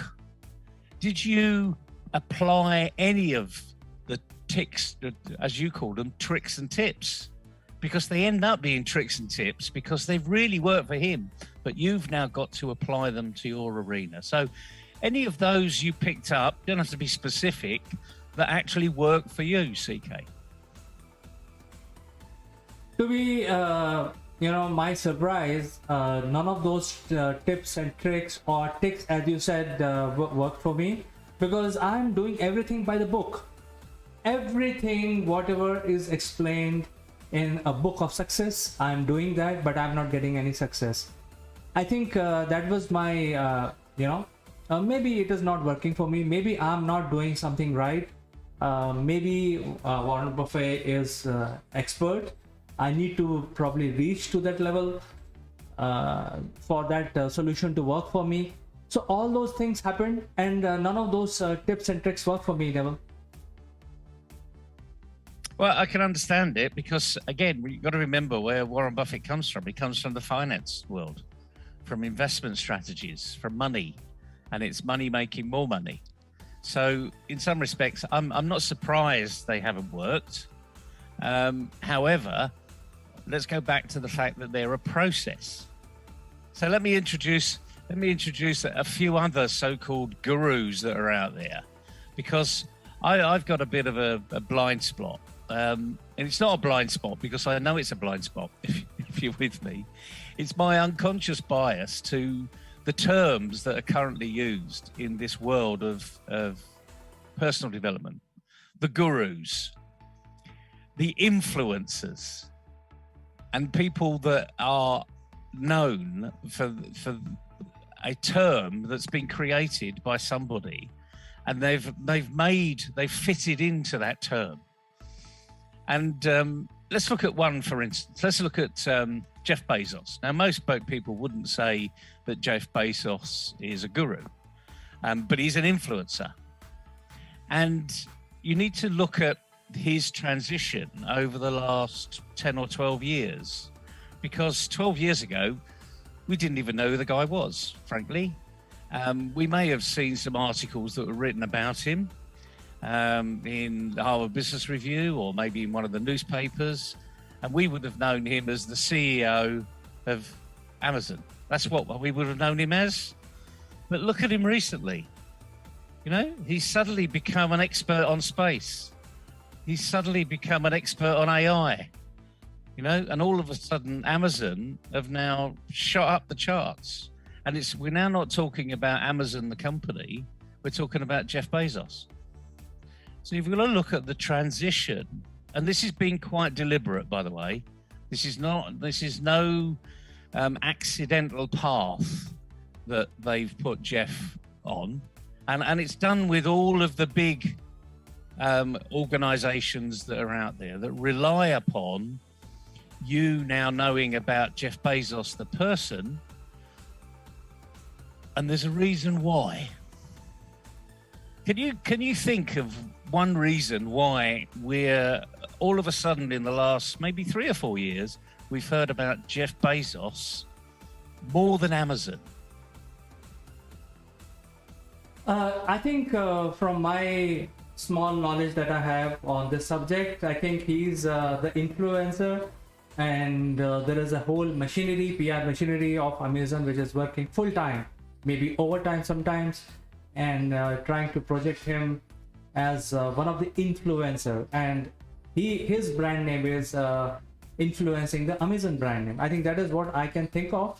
But again, I think you are talking about influencers. Again, this is something which is a big confusion, because influencers also don't rub up their brand to others, isn't it, Neville? I think that is what I feel. Yeah, you're absolutely right, CK. And we've never really talked about this before, but immediately your thought process is going to that position. It's about these influences. Who are they? How big are they? Are they really influencing my decisions? Are they turning me off or turning me on? And again, we're going to be talking, we're dipping into unconscious bias here. But the point is, it's a transition.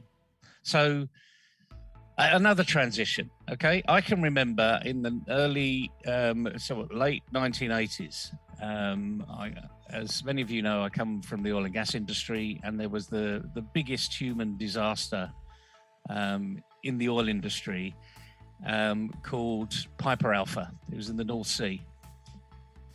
And the thing just blew up. Unfortunately, lost many lives. And immediately, the leaders are put into the spotlight. They're put into interview arena.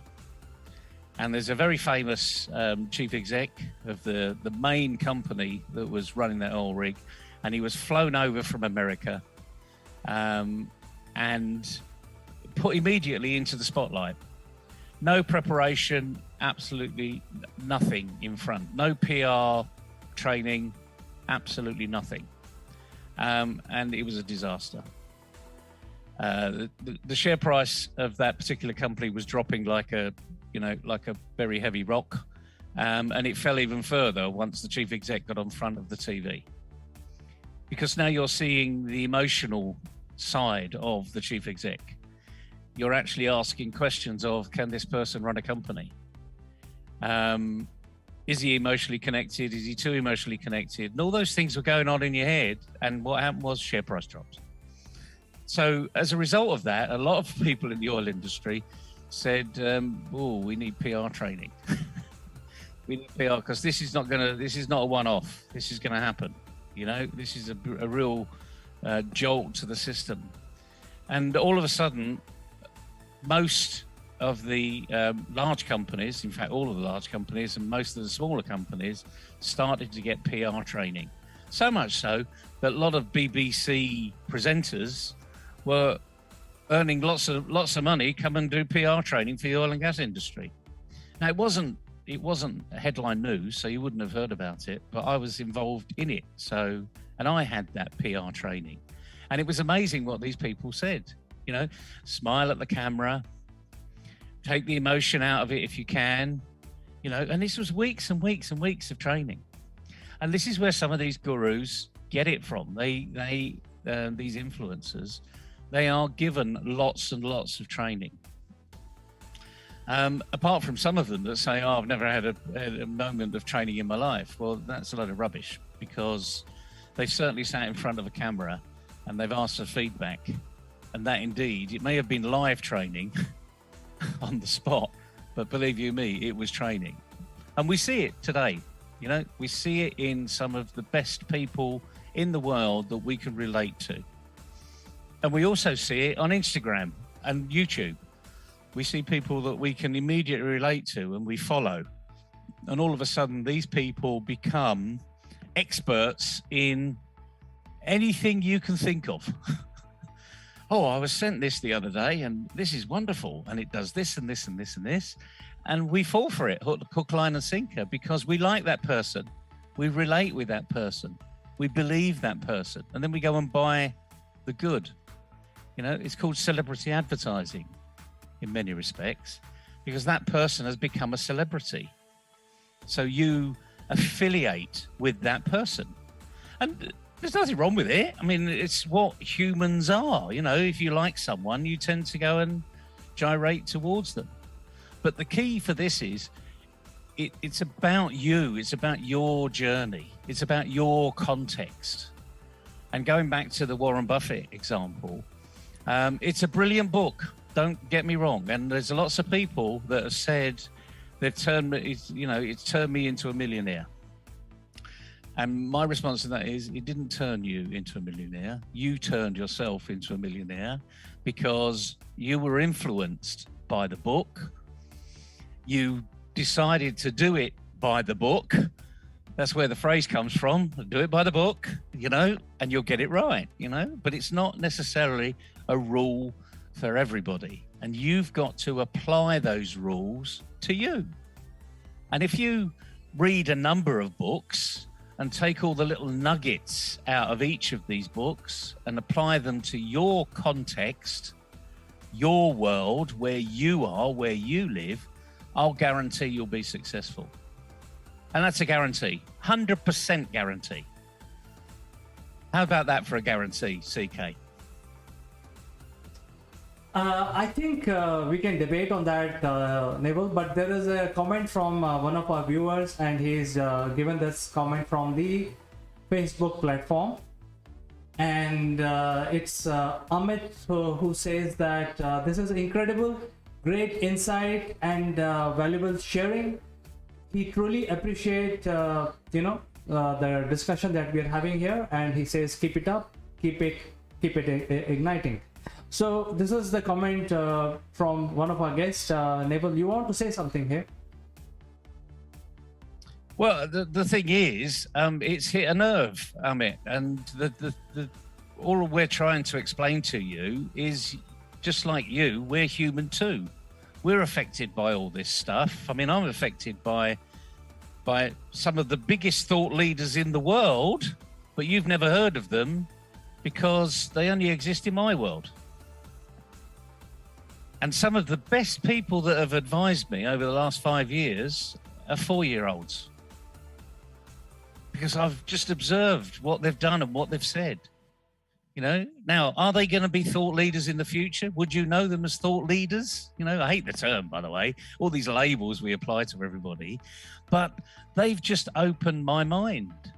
And the point is, now is the opportunity for you to open your own mind whenever you're watching anything, whether it's a movie, that the director has really put a lot of time into trying to make that point come over and this point come over, or a TV show, or the weather, or anything really, or even your own family. It's what inspires you to take action. And that's where, I'll go back to the Warren Buffett arena, because he wrote the book not to make money. The guy doesn't need money. He wrote the book to inspire others to take advantage of their own situation. And I met the guy many years ago, and he absolutely loves this stuff. He's not driven by money. I'm not too sure. He said he was when he was younger. And frankly, I think we all are when we're younger. We're all driven by money because it's what we see money as. We see money as happiness, money as a solution. I'd like to buy that yacht or that house or that castle, or that PS game or whatever it's going to be, no matter what you're driven by. But if you work that out, you're actually driven by a goal, and money is just a medium along the way. So again, you can be very smart with yourself if you're driven by goals.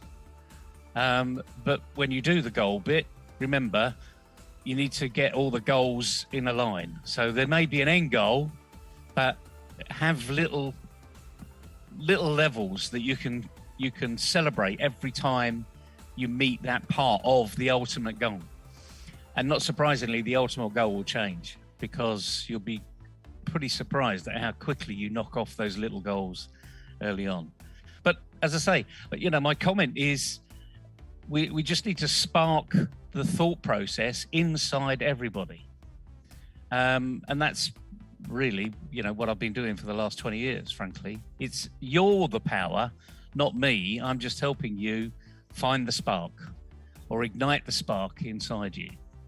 We've ignited the spark inside you, CK, on occasions, haven't we? Absolutely, Neville. And Amit Singh, thank you so much for being our patron, and we appreciate your involvement and coming over to our show regularly. Thank you so much. If you have a question, just shoot it out and we will take that question as well. So you talked about having a small goal, Neville. Everyone wants to become a Black Knight, Batman. He's a playboy during the day and a vigilante during the night. So for that, it will not come cheap. You have to be a multi-billionaire.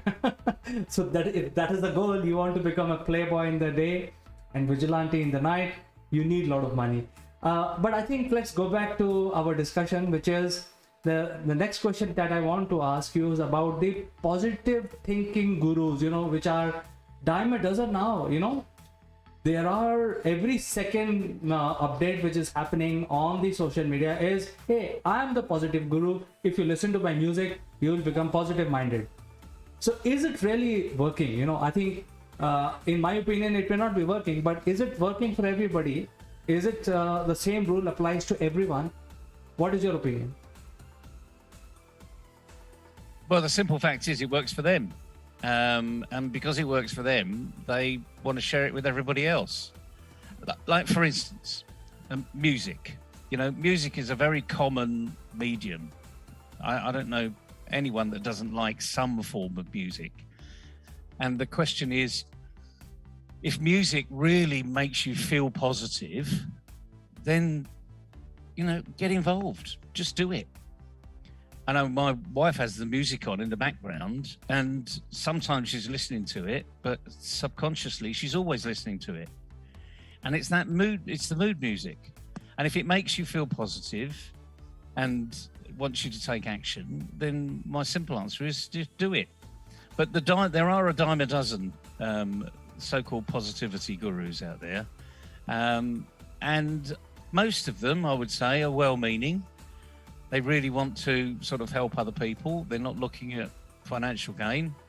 But sometimes the ones that are looking at financial gain are the ones that are trying to push a little bit too hard and perhaps coming over a little too smartly, just a little too clever.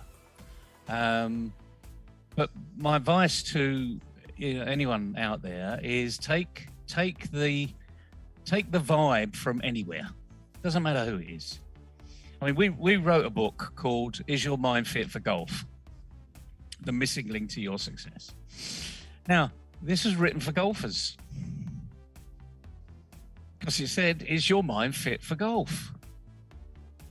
But the interesting thing is, a lot of people have come back to us and said, well, this applies to my life, my whole life. And I said, yeah, but you listened to the book, you read the book because it was about golf, and you thought this will improve your golf. And indeed, it has improved your golf. But you're a smart individual. You've recognized, actually, by following some of the process we show you and applying it to your life. And this is the key element to it. It's your application. And until you've got your application, it's never going to work. And that's another guarantee, 100%. So people that have read our book called Is Your Mind Fit for Golf? If they're a golfer and they've applied what we've said, we give a guarantee that they'll improve. How much they improve depends upon how much they practice. Because as we often say, any practice makes permanent. It's the right practice that makes perfect. So if you want to practice, you want to be better at something like playing the piano. There's no point in practicing all the keys in the wrong places. You need to practice all the keys in the right places, because then the music will sound good. And over time, by more practice and more practice and more practice, it will get better and it will sound something like music. But we've all heard of, a baby playing the piano. We all go, oh yeah, that's brilliant, wonderful. We encourage the baby. It was probably horrible to your ears, but we encourage the baby trying to play. And that's the whole point. You've got to encourage yourself to play, because ultimately it is a game. And if you get good at the game, then you're going to beat everybody else. I hope this is all making sense, CK, because again, this is not rocket science. It's all about your world and about what you do. Well, I think the last subject we have kept deliberately very, very important, which is the change management. Such a big arena. you come to me, I will give you this matrix. If you follow tick mark 1 2 3 4 5, your company is going to transform. So I am the change manager for you. There are so many change managers. In fact, there are 20-year, just started your career just last month, and they're also change managers.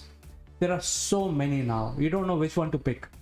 So what is your opinion on this particular label? Since you said you don't like labels, what is your opinion on this one? Well, from positive guru to thought leader to change manager, yeah, there's thousands of change managers, millions of so-called change managers out there. I'm a change manager. I've been in change management all my life, frankly. I used to be called a troubleshooter. There's another label that, frankly, just what does it mean? It doesn't mean, it means something to some people and nothing to others. But let's try to give people advice as to, if you're trying to grow your business, who should you be going to? Who is this person or group of people that you need to be going to help you grow your business? Well, the first thing is you need to look in the mirror, because you're the one that has to change. And no matter how many coaches, mentors, counselors, whatever you're going to call them, that come in and so-called come and help you, you're the one that has to change. So you are the first change manager that's important on the list. And you need to ask your question, are you prepared to change? And a lot of people will say, yeah, of course I am. And then my next question is, prove to yourself that you have changed in the past. So you've taken advice in the past and you've changed immediately, because the likelihood is you haven't. You've tried it didn't work. Then you've gone back to it and it worked a little bit better, but quite frankly, you didn't really make the change happen. And it had nothing to do with the change itself. It had everything to do with your commitment to change. And it's really easy to remember commitment to change because it's 2 C's.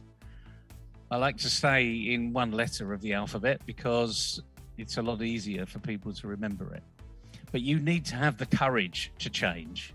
You need to be committed to change. You need to be calm during change. And again, these are only just one letter of the alphabet. And it happens to be the same letter as change. So C's. So there are hundreds of thousands, millions of so-called advisors, gurus, change managers out there. Who's right for you? Well, the question is, firstly, look in the mirror, make sure that you're ready to change, because then it helps that person, whoever that person is, come in and helps you change. The next thing is just look at their track record. Just look at their experiences. Ask for feedback from people that they've worked with.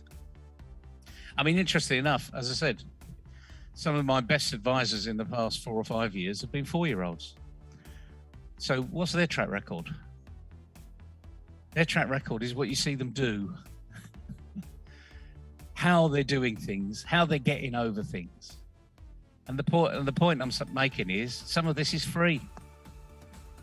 And it's free because all you got to do is open your eyes and start listening properly and looking at things. I mean, go on to TED Talks.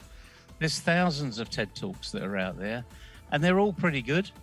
But remember, they're talking about their world. You now need to make that shift into yours. There's a phrase in Business 101, as I call it, is any fool can develop a strategy, but it's only the smart people that execute it. So the question is, are you smart? And that's maybe the question of the day, CK. Are you smart? Absolutely. I think on this positive note, we can end our discussion. I think the only advice that we can give from this discussion today is believe in yourself and check whether the strategy which has been given to you works for your environment, whether it is workable in the first place. Can you do it in the first place? I think these are some of the things that Naval has given us today. And thank you so much for giving all this information so that the people become more savvy, more intelligent, and go to these people who are influencers, positive thinkers, positive change managers, etc., and so on and so forth. There are so many. So I think the key is that you can think about yourself, as Neville said. Neville, I will catch up with you, and we will find some other interesting subject to discuss. And thank you all viewers for indulging with us, watching us, giving us feedback. It is very, very important. I will catch you in the next episode of A Cool Mic Live. Until then, I like to say goodbye.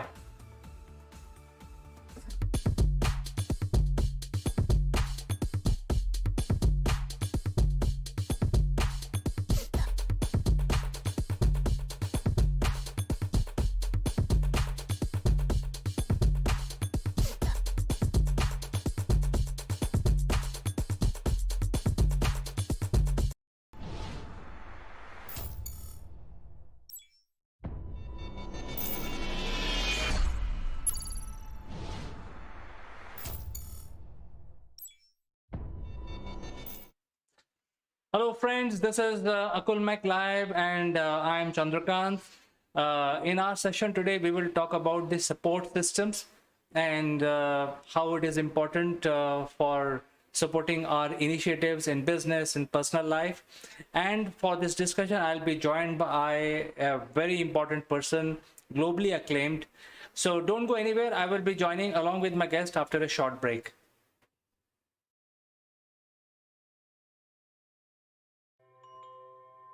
Welcome back, friends, and we are very pleased and honored to have Mr. Naval Gun, who's joining us from UK, and he is also the chairman of MindFit Limited. Welcome to the show, Naval. Good morning, CK. Good morning, everybody. Support systems. What an interesting subject, especially if you don't know what support systems you've got, how do you tap into them? So, CK, over to you. Who supports you? Well, I think my family is the first one to support me, and that Good is very answer. important. Very good answer. And yeah, it's all going to be personal. But there are three things that we can tap into when we look at support systems. There's the personal systems, the ones we automatically fall back on, that are personal to us, and they tend to be internal support systems. And then we have two types of external support systems. We have technology that we can fall back on, and we also have people. And it's the people one I think I'd like to talk a little bit more detail about today, because the people one is often missed. And it's certainly missed when you're talking about sustainable development goals, because we make an assumption that we're all in it together. Well, that's a support system in itself, isn't it? By just saying we're all in it together, what does that actually mean? So what does that mean to you, CK, in any context? Well, Naval, in fact, support systems are very, very important. You know, everything is required to sustain your personal life as well as your business life, your professional life. If one of these things are not working properly, for example, if antivirus fails, then everything else will fail. You know, my personal life will go for a toss. I will have to spend more time in fixing that antivirus. You know, 2 or 3 hours will go easily. So everything has to work. So as simple as an antivirus stops working today, for example, you know, it could swing the balance of personal and professional life into one direction. Similarly, if the front office executive does not turn up, you know, it could become a problem. If there is no payment from a client as expected, it could turn up, you know, things things a little bit south.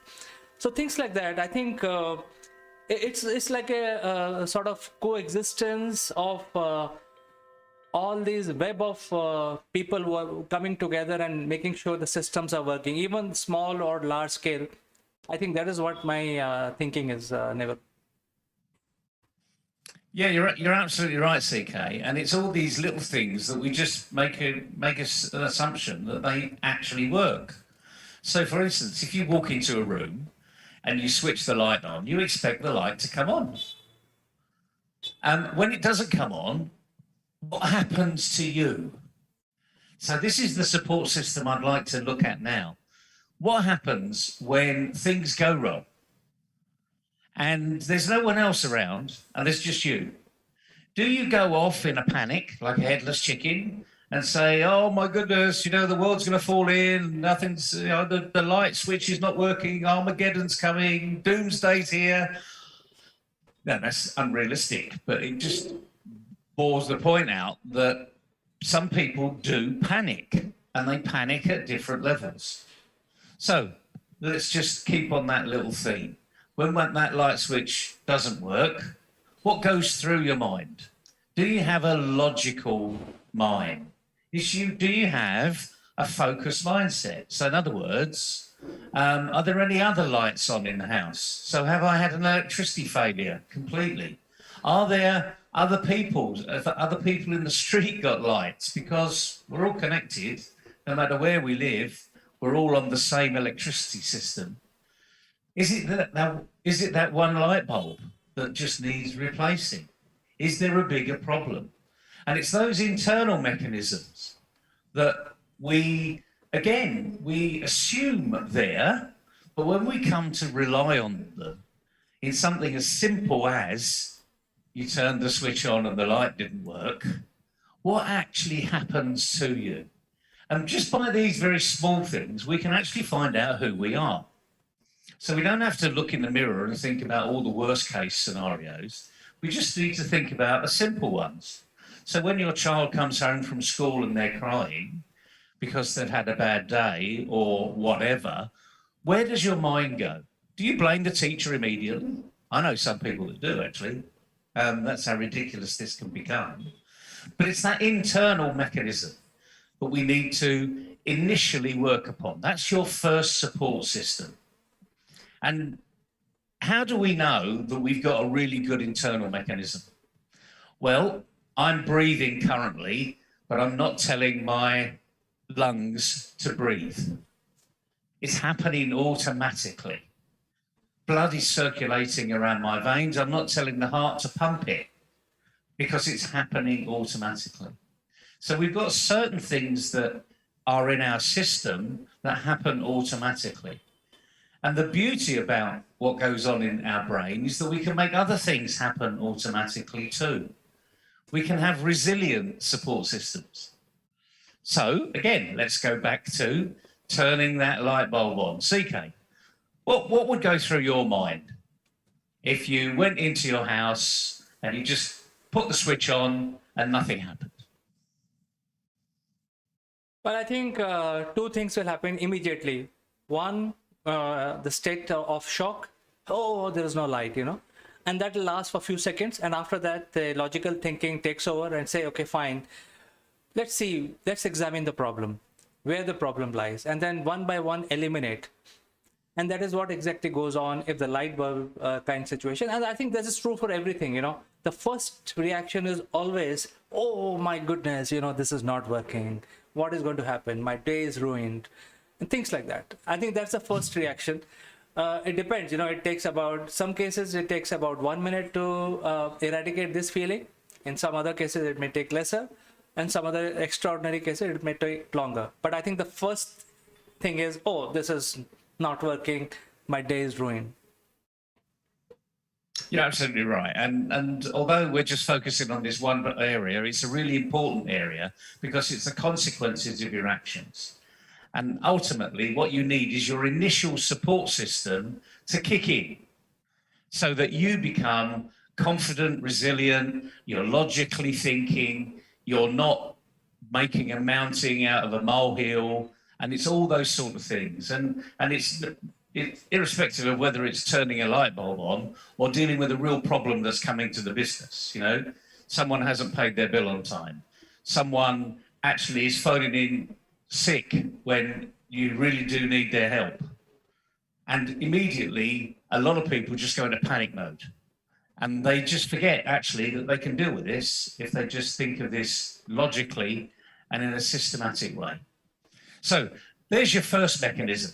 There's your first support mechanism, you. How well are you doing? And you just think about what happened yesterday when something went wrong. How did you deal with it? How did you act on it? Because that's how you build a level of internal confidence. And that's what your initial support mechanism is. And some people have got an amazing propensity, a resilience to an internal support system, because it doesn't matter what's thrown at them. They just calmly think about it. Yeah, there's always this shock, horror, but how long does that last? You know, for some people I know that drive to work and they have a bad journey to work, they could be talking about that bad journey for 2 or 3 hours later. At the coffee machine, oh, did you know what happened here? Oh, yeah, I was so lucky. You know, that person just cut across me. I might have been in hospital. I could have been dead. Imagine if I were dead. I mean, why? Why be such a drama queen about it, you know? So you got cut up on the way to the office. Big deal.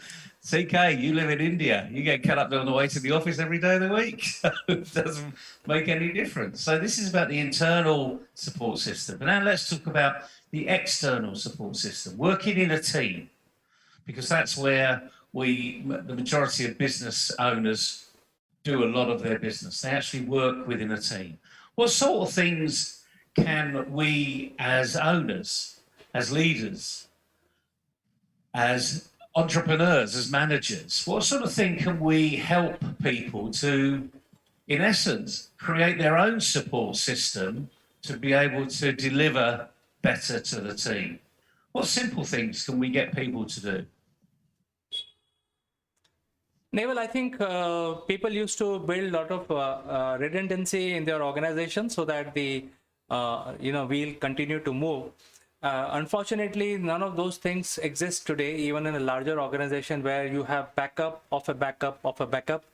Those things are becoming less redundant right now because of the pandemic, and the world is just coming out. It looks like that we are going to come out of the pandemic situation, but still, I think it has been announced that there will be a third wave also. So I think the sustainable growth is becoming an issue.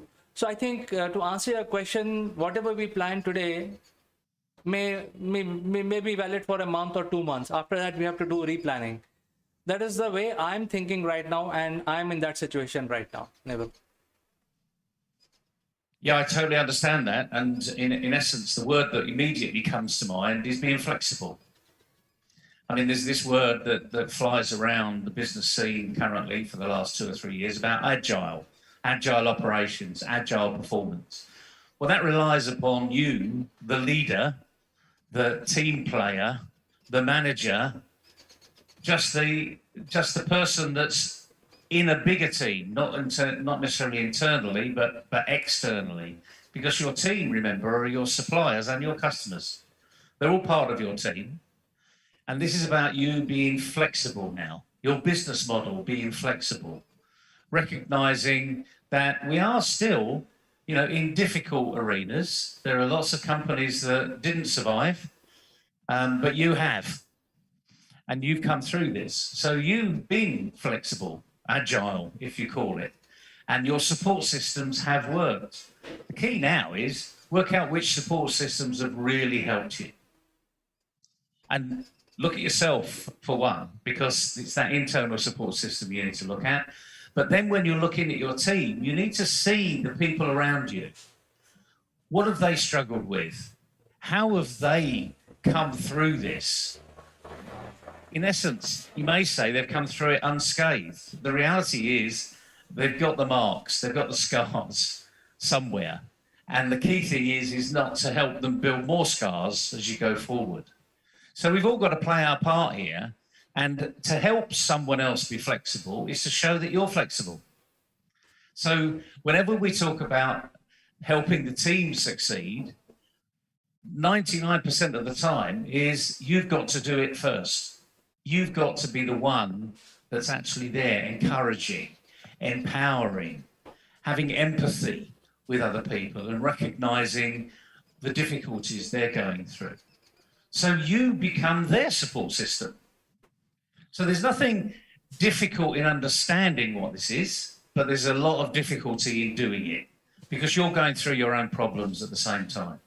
Does that make a bit of sense, CK? Can you see that flexibility is something that we really do need to be building upon these days? I think so, Neville. I perfectly concur with you about being flexible, because I think that is the only strategy which is going to work, especially in the SME, SMB arena and startup arena. And personally, none of us have time to look into other people's problems, because we get so many emails. Hey, I need a job, I need this and I need that. We have nothing ourselves. So how can we help you? So I think people will have to come up with their own strategy. They have to generate their own flexibility, looking at their own surroundings, and find out what are the solutions which are specific to their surroundings. And I think this is where the SDG goals comes in picture, where we all need to sustain. We all need to think about if we have to change the strategy. We have been doing this successfully for last 10 years, but now pandemic has put the spanner in everything. So we have to reinvent ourselves. We need to be flexible, as you said. I think this is where we are today, right now. And even if we plan things, especially, my kind of people, if we plan things like 6 months, I know for sure that there is going to be some other, something else will happen in between. And the 6 month strategy may not work. So let's look at it month on month on month, maybe a quarter maximum. That is what we can think of. Yeah, you're absolutely right. And that, in essence, is being flexible. It's actually recognizing that things have changed. So we just need to change. And that is the challenge. But like anything else, as Gandhi said, be the change. If you want to make something else happen, you've got to be the change. And it's so true. He didn't know that COVID was coming along. He's long dead by the time COVID was coming along. But he recognized that the only person that can make the difference is you. So let's not worry about how he said it, when he said it, the exact words that he said it. The essence was he really did know that we need to look internally and change. And you're absolutely right about Sustainable Development Goals, these things that are called SDGs, that people flippantly actually talk about, and they're almost like throwaways. Oh, yeah, we do this in innovation, we do this in education, we want zero hunger, we want everyone to have a house over their head, etc., etc. And that the reality is the only way we're going to get SDGs to work is by having the unwritten SDG, as I call it, SDG 0. And that is having the right attitude. And if you think about it, if you have the right attitude and you work in a team in any of these SDG arenas, something good's going to happen. But if you go in there with the wrong attitude, what's in it for me, rather than what's in it for us, then you're not going to get those results. So I talk about SDG 0, quite widely these days, because it's that missing SDG. It's the one that we assume is there, but unfortunately, it just relatively, on the little occasions, that it is really there for everybody. Everyone's in there. And we know what that means when we've got a team that are all pulling in the same direction, CK. I'm sure you've had many occasions where you've had a little team and you've had that one person mention something and it just goes on and on and on and on, and it just skyballs into something that's absolutely enormous. You've experienced that, haven't you? Yes, Neville, I have experienced this, many times, this kind of snowballing of, good or bad publicity should be stopped, in my opinion. Excess of anything is bad. So while we are talking about SDG, I think there is a question from Ramesh. and he is asking, in his business, he also looks at SDG as an important tool for running his company, but he has no clue. He's saying that there is a training available where I can learn SDG different levels and go from there. Is there something available like that, Neville? Well, as far as training goes, I think you'll have to Google that, because I'm aware of a few people that call SDG training, but to me, it's more of a reality check. So my comment to Ramesh would simply be, what do you do in your business? What's the benefit of your business? Who really gains from your business? How do you do your business? And then step back into each of these SDGs and just have a look at which one's going to be affected. So, for instance, let's just say, a throwaway one here. Let's say you're in a delivery system. You use lots of pallets, and all of your product is moved from one place to the next on pallets. What happens to those pallets? Because they're just a medium. They're just a convenient way of moving things around. Or maybe they're shrink wrapped, with all this plastic that goes around it, because it keeps it tight and it keeps it so that it can't be broken up. What happens to that shrink wrap? Because that's what SDGs is. It's the recyclable nature of what happens to it, because someone has created that plastic. Someone has put the pallet together. And to put the pallet together takes energy. So energy is the carbon footprint. So immediately you need to start to think about, what do you do in your business? So as for going to the question, really, as for training, I'm afraid you're going to have to Google it. But a lot of it is raising your awareness as to what SDGs really are. So what is the education SDG? What does it mean? It doesn't mean free education for all, as a lot of people might think it is. But when you get zero hunger as an SDG, we know what that means. It means that everyone's got food on a regular basis so that their life improves. And health for everybody. So as I say, you've got to look at what your organisation does, what your business process does, and how it impacts or is impacted by each of those SDGs. I hope that helps. I'm afraid, like anything, it throws it back into the person who's asked the question. Now you've got to do some research.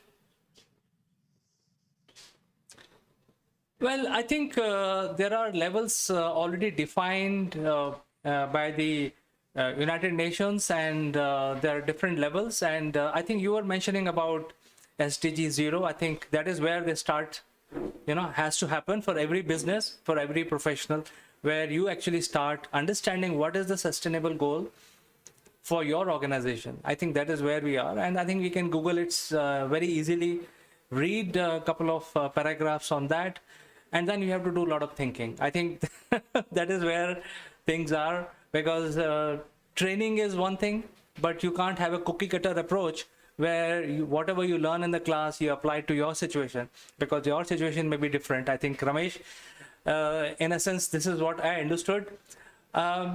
So one question I have from my side, Neville, and that is that the opportunities are visible in certain areas and there are no opportunities are visible in any other areas. For example, if you look at the space exploration, there are a lot of opportunities, but to reach to that level, you need a lot of funding and a lot of backing and a lot of time, and people have already spent 2 decades. They are actually making the killing right now. The other area of interest is healthcare and education. So what happens to the other sides of business? How they actually look at the support system in their business, because somebody is having a hotel, for example, nobody is coming into his lobby. Nobody wants to stay in a hotel right now. Very few travelers. So what they do in order to have a support for their own business? Oh, it's a great question. In essence, we need to start looking at those that have made a real success of not owning anything. I mean, you talk about the hotel business. The biggest hotel business in the world is Airbnb. They own nothing apart from a very smart algorithm that's online and anyone can sign up to, customers and clients. So the business model has to change. I mean, the other thing is, I know this is an old adage, and a lot of people say, yeah, I know that, but the thing is, you are where you are. And no one else knows where you are. So the first thing is identify where you are, what industry you're in, why are you doing what you're doing. Because even in the hotel arena, I've noticed, certainly in the last 5 or 6 months, whereas although COVID has closed it down in certain areas, because they've been in lockdown, they haven't been able to do things, they have been able to do things about their business. They have thought about, okay, how can we get new customers through the door? How can we be more inviting to our customers? And some of it is very simple, of just looking at the business model that they've already adopted. What used to work? Maybe it won't work today, but maybe it will. You know, date nights are coming back. You know, one of the things that hoteliers do know is that people go on romantic, getaways. Well, because lockdown has happened to everybody, not just the hotel industry, romantic getaways are going to be what a lot of people want to do, because the first thing they want to do is to get out of the house. You know, not only have they been not going to their place of work because they're working from home, but everyone has been in that same house throughout. You've experienced it. Your kids are at home. They're schooled from home. You live with your parents currently. You know, you've also got your sister on tap. So the family unit has been forced back together. And that's not a bad thing, but we've been there for 8 months. So, I'm afraid the internal mechanism could be getting a little fraught here. So this is where people that know their business inside out, that can actually come out of this in a growth-minded arena. And it is as simple as that. I can't profess to know in the ins and outs of every specific business. But if you were to sit down with every business owner and say, okay, what do you do? Why do you do it? How do you do it? Where do you do it? What's changed? Is it a real change, or is it your perception that it's changed?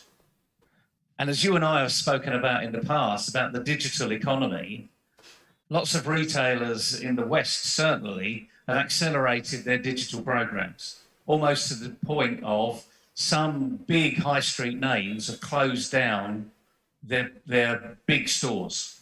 John Lewis in the UK, John Lewis and the Waitrose partnership is a household name over here. It's a high-end household name as well. And they're closing down stores. Why? Because they've gone digitally. Has it been painful? Yes. Have they lost people? Yes. Have they looked at what happens in the digital world? Yes. And the interesting thing is, although they've made people redundant from their previous role, they've actually said, you know what, there's another role over here, and we're looking for a supply chain management system that I think you could really set up. So let us help you set up business as that supply chain manager. So in other words, doing the job you used to do for us, but doing it for yourself. We can't afford to pay for that specific service inside, but if you do all the supply chain management, we'll pay you the premium to make sure the supply chain works. So it's just a different way of doing business. And I think this is where this internal support system is coming through, because if you can think logically, you will see through any problem that's there. I mean, these are big problems, don't get me wrong. I mean, some industries have been absolutely obliterated. But I've seen what once was a tourist group that used to work outside of their area. In other words, if they had their regional tourism arena was, let's say, around Mumbai or the Mumbai district, then previously, they may have been advertising overseas. You know, come to Mumbai, it's wonderful here, etc., etc. You can set up business, da-da-da. Now what they're doing, the smart ones are doing, they're saying, it's an internal mechanism. You know, come to Mumbai. We've got all of these options available. You can do this, you can do that. You can't do that in your local area. So it's internal tourism that's now taken place. And of course, when we're talking about tourism in India and you're in lockdown, you can't travel anywhere else in the world. You've got 1.3 billion people that could be moving around. So again, you just need to think differently. This is not a permanent position currently. Things will change. Lockdown will go away. We will not have the same freedom that we had previously, as a lot of people seem to think that we're going to just go back to normal. But we're in the new normal. So you just have to think about your business, very carefully about your business, just as you have, CK. You know, anyone that's running their own business, you've had to think about what's changed, why it's changed, what platforms are coming up, what platforms are now no longer useful. You know, and then you've also dealt with the change in Indian law. So you never know whether those platforms are going to be available tomorrow, because if they don't comply, all of a sudden, the Indian government say, okay, you're shut down. So why don't you share a few of those experiences where you've seen platforms change, because you don't own the platform, someone else owns the platforms, you put the content on the platform. Well, absolutely, Neville. In fact, we were small, so we could change it very quickly, but I think it may be very difficult for larger organization to move on. In fact, there was one example which I want to give here, is that without naming the brand, one of the oldest ISP, internet service provider in India, shut down. And as a result, they were, you know, very popular in different news arena. They were the first one to start the web news, etc. And one fine day, they just said that we are shutting down, we have no money. And, you know, so many people were affected with that. They have, you know, so many companies were hosted on their platform with their company web pages. They can't shift overnight, you know. And the case has gone into the courts here, and people are fighting. I mean, they're in the south of India, but, you know, thousands and thousands of companies are affected with that shutdown. So I think we had to deal with this as well. You know, my company also had to deal with this, and we are not putting all eggs in one basket. We are making sure that we are not dependent on one particular brand. We are trying to see if we can distribute into a different segment. I think today's lesson from after talking to you is that we all need to sit down and understand what is our quality, you know, in order to have a proper support system. And, you know, some of things which we were doing for a number of years, for decades in the past, is not valid anymore. You know, our experience is not valid. So we need to think, we need to take a break and think what we can do with our own hands. You know, let me put it in a very rustic language, you know, what we can build with our own hands, rather than, hey, can I hire 10 people and build this software? Or can I, you know, build a team? You know, that is not going to work, because we don't know whether whatever we have built is going to be, you know, liked by the client, or there is a market for it. So I think that is the crossroads we are in. We need to identify our own strengths, personal strength. And that is the only way we can move forward, I think, Neville. That is what my thinking is. You're absolutely right, CK, and that's why today's really important, because although we just said this as, you know, what support mechanisms have you got, it's that starts off with the internal strength and it moves to external strength when you're working with other people. And one thing we do know is the only thing that we can control is ourselves. We can influence, we can advise, we can, you know, ultimately, if you go to it, you can bully other people. But fundamentally, you know, if you really want others to do it, show them the way. And we've seen that so often is the case. And you will then see that you start to attract the right people, the people that want to do what you're doing, because it's exciting, it's encouraging, it's exhilarating. You know, there are ways ahead where you can be successful. But like anything else, change is constant, and we just need to deal with it. So that's really where we need to be at the end of the day. So it's been a fascinating discussion with you today, CK. Thanks for the questions, everybody. Keep them coming in, because I know we get loads of questions, but most of them are down the same theme. And the main thing is you've got to do it. We can't do it for you. You've got to do it. It's your business, your life. So take something and go and do something with it, and then you'll learn a lot more about yourself. Thank you so much, Neville, for finding time and joining us this morning. And viewers, there are a lot of questions. The lines are always open across LinkedIn, Facebook, and YouTube. You can reach out to us and ask live questions while Neville is talking in this show. It's all live. So Neville, we will catch up tomorrow again with something even more interesting.